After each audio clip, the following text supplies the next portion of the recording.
Hi, I'm Alex. I'm Marcela, and this is Paul. And we all live in a van.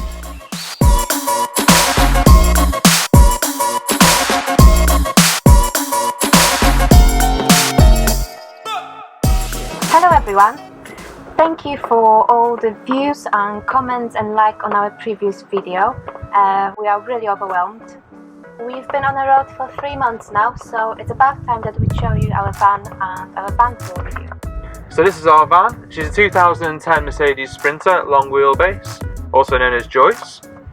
When we got her, she was just a standard van, and with a bit of time and effort, we turned her into our new home, which you can see a time-lapse video of that on our channel. When people ask us why we chose the Mercedes Sprinter, our answer is usually along the lines of the German reliability and the build quality. And yeah, they do have their problems, they do rust, but any van out there, any vehicle out there, they all have their little problems. But generally we just like the way they look. And she's a really good size for the two of us. Well, the three of us now, including the puppy. Okay, so let's have a look inside. This is our cockpit area, and as you can see, we took the bulkhead out that was here, a big metal bulkhead that separates the cab and the van, which now obviously opens up the space. And then we put these swivel chairs in, which are well worth it, even though they're quite expensive just for what they are, but well worth it because you can sit in there and you realise how big of a space you have. And we can also put our, we have a table here. This is a table which comes out, and the pole goes in on the floor here, and we can use it as a officey kind of desk space or to eat off. Was Brandy in that? Mm-hmm. Yeah? Shouldn't move. And this is also quite a good open space, even big enough for dancing.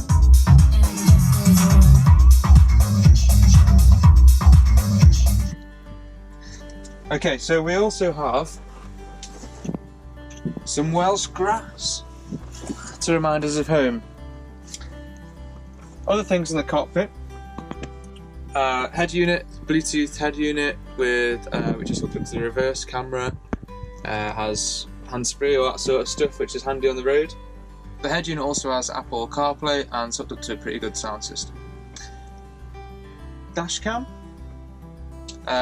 which we thought we'd have just in case there's anything that happens. It's always recording as we're driving, so anything that happens that you don't want to miss, it could be a good bit of footage, such as the comet that came down from Russia in like, when? 2000? I don't remember, ages ago, 9, 10? I think it was. Okay, maybe 10, 11, 12. Yeah. So if something like that happens, that'll be cool, without any, catastrophic damage. Yeah, or someone will crash into us. Yeah. That's what the dash cam's So for. No, fucking meteors, babe. No? No. Yeah, I've got it from meteors. Okay.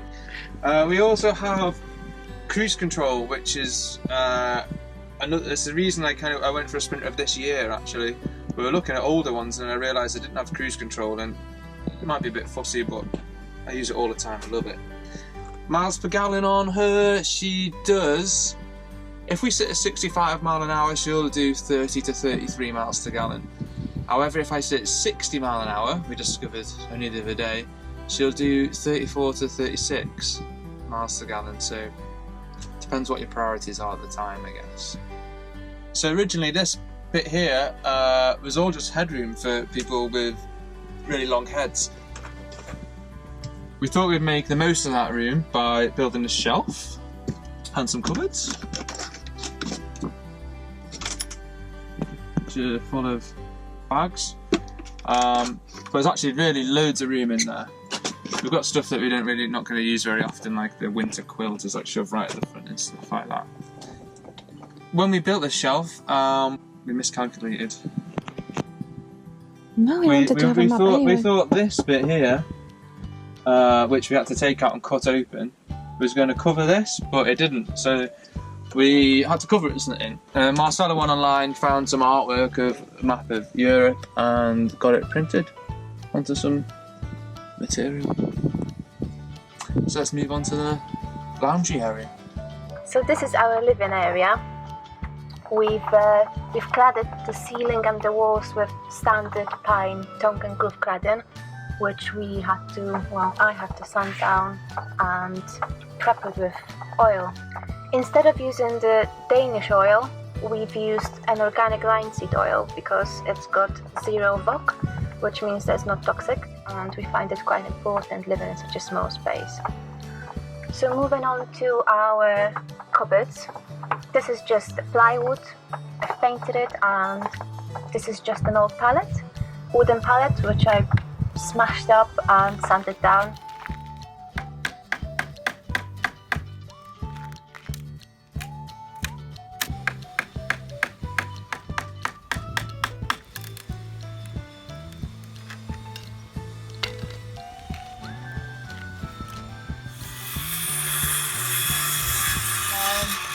These are from eBay. I think these are from eBay too. So this is just a messy cupboard. This is the neat one. That's mine. It's nice and neat. So underneath, just only here, we've got a strip of LED lights. I'll give you really nice ambience. The window, we've put in both of the windows. Those are blackout thermal curtains by Vanex, and as of last week we would recommend them. However, we've just noticed that this plastic lid here is on its way out and it's about to break. Yeah, it's kind of, see how they're in well like that, but this has kind of started wearing and pulling through. And they are tight, which is why it's happening, but these ones are specifically for that window, yeah, for the sprinter, so we'll see how it goes, but it looks like it's going to break for sure. So the sofa cushions, I have the foam custom made. You can just go online, and I think it was delivered next day, so no problem. 𝐿Phone store? 𝐿Phone.com or 𝐿Phone.co.uk? But yeah, then we had them upholstered at the tailors. They're quite nice. How's it going? Our table also doubles as the back of the seat, so you can just rest on it and have coffee, read a book. Okay, moving on. Underneath here we've got quite a lot of storage where we keep our books and books. And here, 240 volt sockets with USB. This is the diesel heater's outlet, and we can control the heating through this thermostat. It's a 7-day thermostat, so you can set it to a required temperature or. And in here is something that we got a lot of questions about and comments, and I can finally show you our toilet. So this is it. As you can see, we've never actually used it. It's still wrapped up in its original packaging, and we just use this as a storage really. We've been on the road 3 months, and we were able to go by without it, you know. So, what we do have, however, and we've used it a few times, is a UV pipe.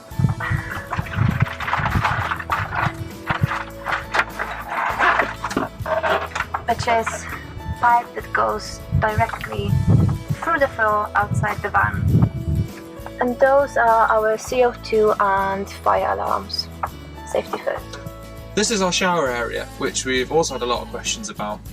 Why did we design it this way, how does it work, etc. So I'm going to show you.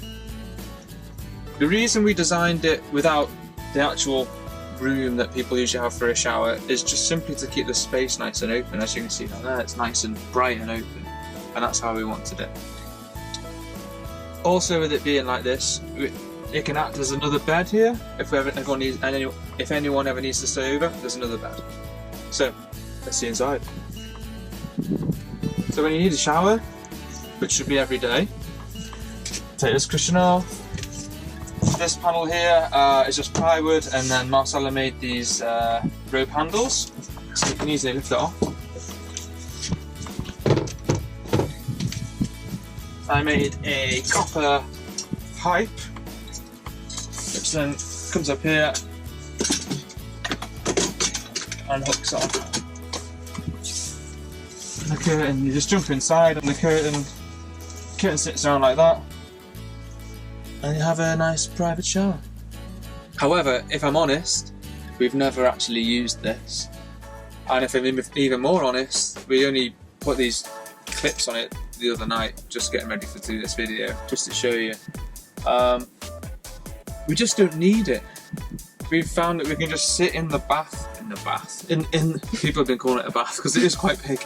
Then we can sit in the shower tray there and wash in there, no problem. And I mean, well, Marcela doesn't splash any water out, but sometimes I splash some water out, but it's not a big deal. The other thing with this is there's enough fiddling about to do already inside, living in a small space like this. So the more you can reduce the fiddliness and the reorganisation of things to do things, the better. So this is probably the last time we're going to see this. So as you can see, it's quite spacious. You can fit in there no problem. Somebody asked how we sealed it. Well, this is just acrylic, and it's just silicone, which does the job. We probably could actually fill it like a bath, but it'd take a lot of water, and being on the road, water is like gold. We did use perspex for the sides before, and it all cracked and just was a nightmare, so we had to rip it all out and then we used this acrylic. It's fine. I think it's 3mm acrylic.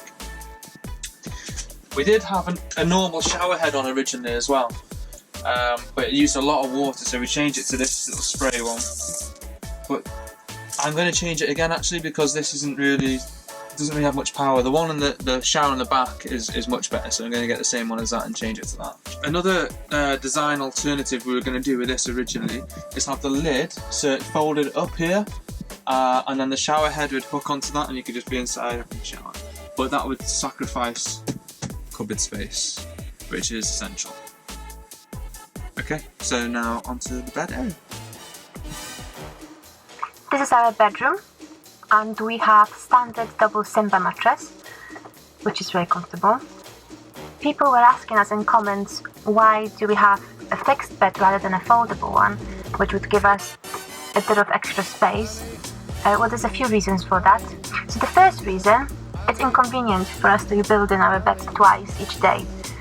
As we were building a camper van, Joyce, we lived in a caravan, and we had to move all the cushions and build our bed and then put it away, and it was just a pain. So we decided that it would be more comfortable just to have it fixed. The second reason is that we've got a garage underneath and we need that space. And the third one is just we don't need that extra living space in a day, we wouldn't utilize it. This is our wardrobe. We've got half each. So this is Alex's side. The neat side again? Let's see yours, go on, let's see it. No. Let's see. No. Go on. No. This wallpaper, is it mural? Yeah, maybe. Mural. Again, that was custom printed to the size. The handles, I wanted to do the handles myself, to be honest. I wanted to make them out of twigs, but we just didn't have time, so I just found those online. Make them out of twigs. No. I don't think they would have lasted very long.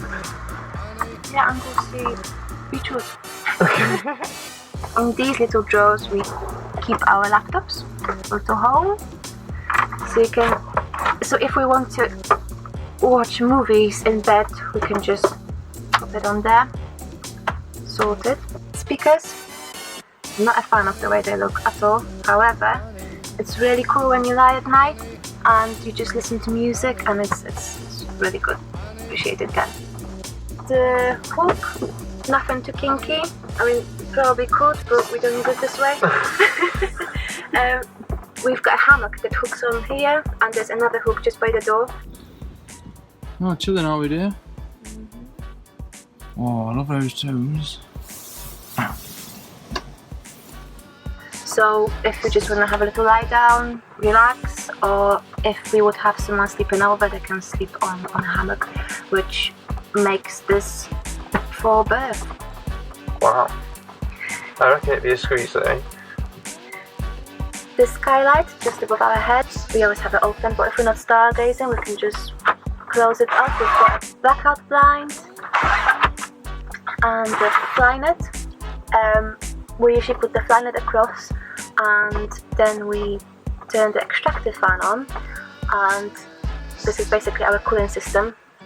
It pulls the air straight past us all night long, keeping us nice and cool. We were in really hot places like Sevilla in the middle of summer where the temperature were hitting 40 degrees, and it still kept us cool at night, which is really important because everybody needs a good night's sleep. So here's our little reading lamp light. It's got 2 settings and a USB charger. So that was our bedroom, and now moving on. So this area here is where most of our switches are.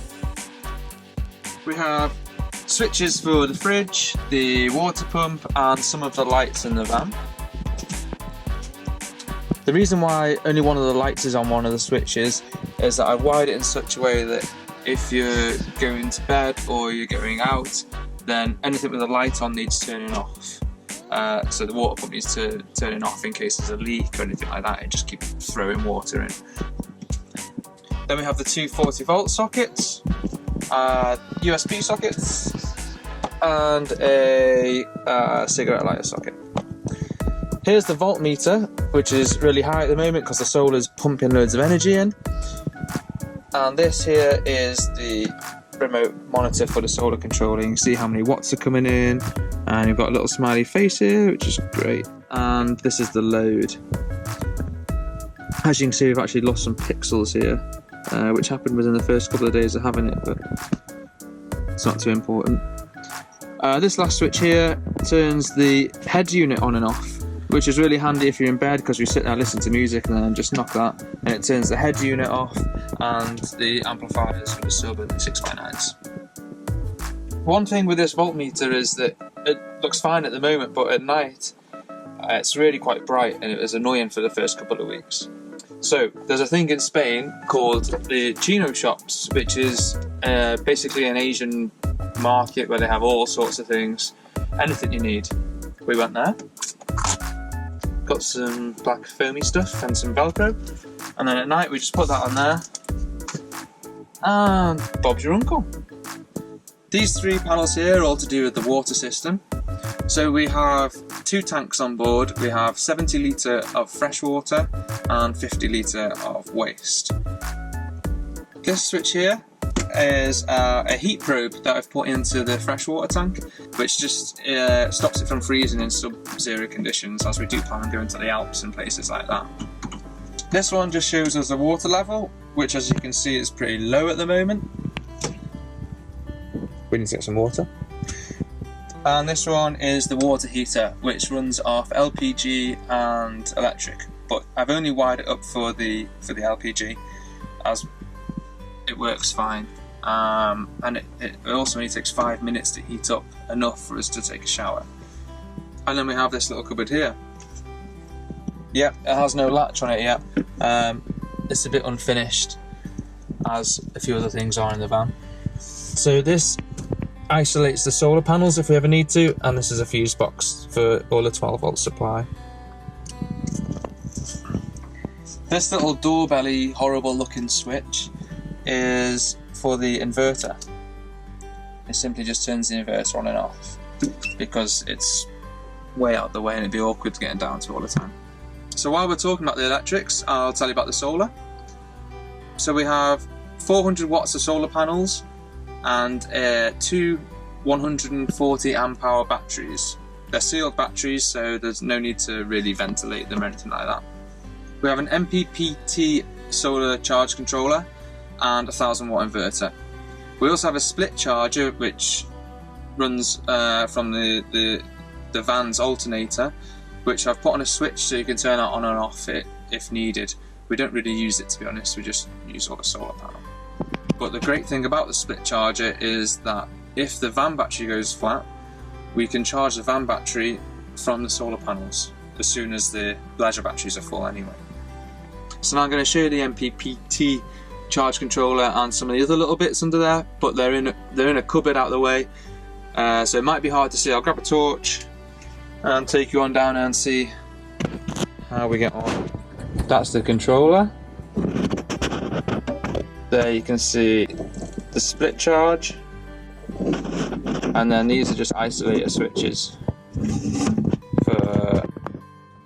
for the amps, for the batteries itself, and for the night heater. And now Marcela's going to show you the kitchen. So the cupboards, again, just as the previous ones, plywood painted with sanded pallet wood and some rope that I got from DIY store.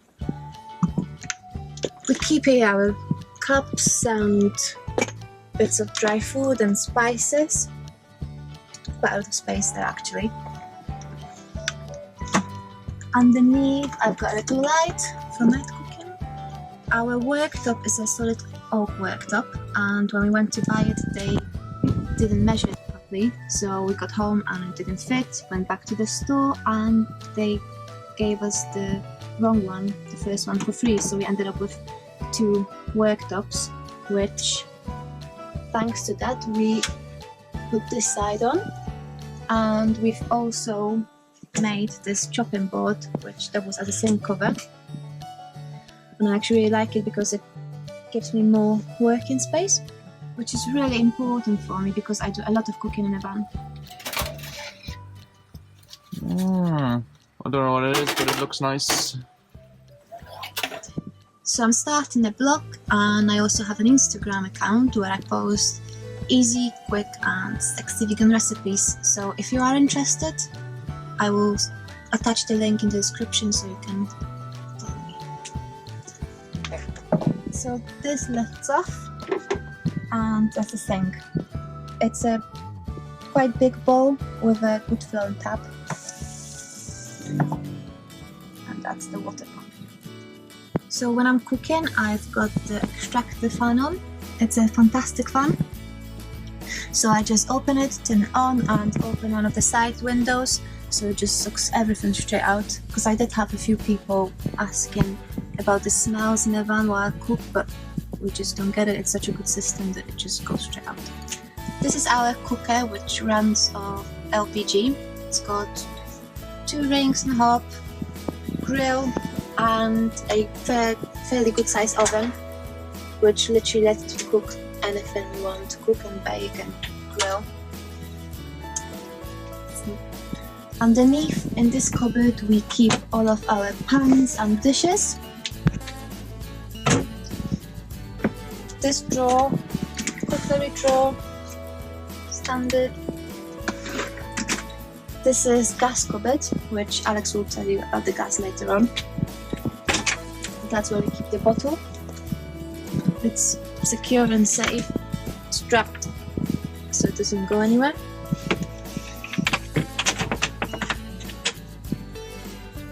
Underneath the sink we've got just a storage. I keep some cleaning products and more food.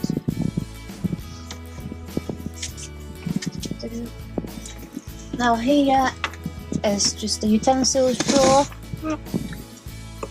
Underneath the drawer is our fridge freezer, which is a compressor fridge, meaning that it's really efficient and energy efficient. It runs on 35 watts. It's quite a good fridge actually. The freezer, you wouldn't believe how quickly it freezes for a small thing. And that's our kitchen. So I'm going to give you a little bit more insight on the gas. As Marcela's already shown you, the bottle is inside here. And it's a non-removable bottle. We keep that in there, which saves a lot of kerfuffle.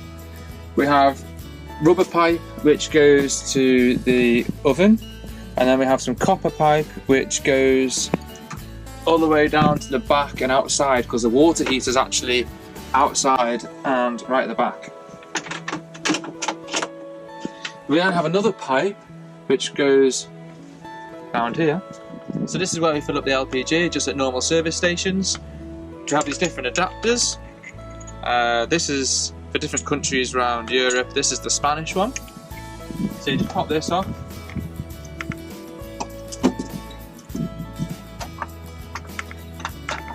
screw that on there, and then pop the end on. And when it comes off, the British one's quite boring, but when this one pops off, it's like a cannon. How's it go? I said boom! Whoa! I said boom! I said boom! Yeah. LPG. And this one tank of LPG lasts us like 2 months nearly, and that's you doing the cooker and the water heater, and it costs us I think €8 was it to fill it. It's nothing. This is the back of the van, also what we call the garage. Now in here I get all my stuff, my bike which goes down the side here, along with my harnesses, coats, all sorts of little bits and bobs in there. And then my kites, board, and everything else down there. Best part about the back for me is this little shower, which you can have hot or cold, and it's handy just to like wash all the sand and salt water off my kit. And also, if you've seen any of Nate Murphy's videos, he actually puts a shower curtain with some magnets along the back here.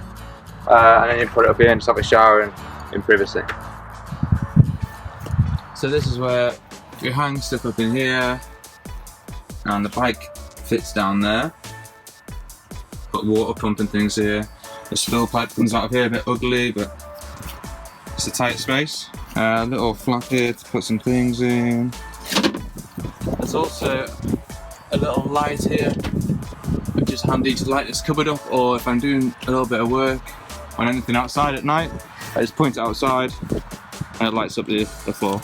And then down inside we've got this shelf space and the little light switch here, which you don't really need now, but it's really good at night. Here I've got amplifiers for the sound system, and then the inverter's actually down there by the side of the fridge. And then this is to get to the batteries, which, yes, as you'll see now, it's a bit of a cock-up. It's alright to just inspect them, but if I need to get in there, then I need to take this off, but it is just 3 screws. And that's just there to protect the back of the fridge from anything that I put in here.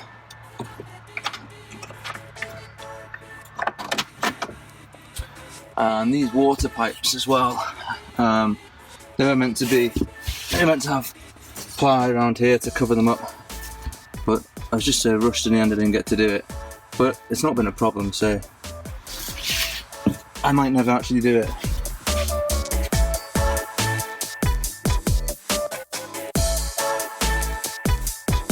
And that's it done. At first I hated doing this because I just had anything I needed to get to gauge just to get out, and then I didn't know how to get it all back in. But then once you work out what you use the most and the sequence to get it in, now it's easy. So I'm going to show you some things underneath the van. This is where the freshwater tank is. And you can see here we've insulated it, and that there is the heat probe that I was talking about earlier to stop it freezing up in winter. Here is this is the LPG water heater. You can see that's the exhaust and intake there. It does both in one pipe, and then that there is the copper pipe gas feed.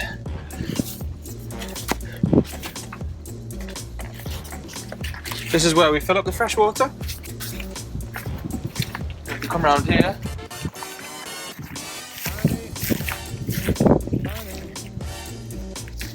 We have the waste tank under here. So 50 litres of waste. That's the tank there. And that's the valve, to be honest. That's me. So we just leave that open most of the time, as long as we're not in somewhere where you don't want to let any sink water or anything go on the floor. On fields and stuff like this, we just leave it open and it drains out.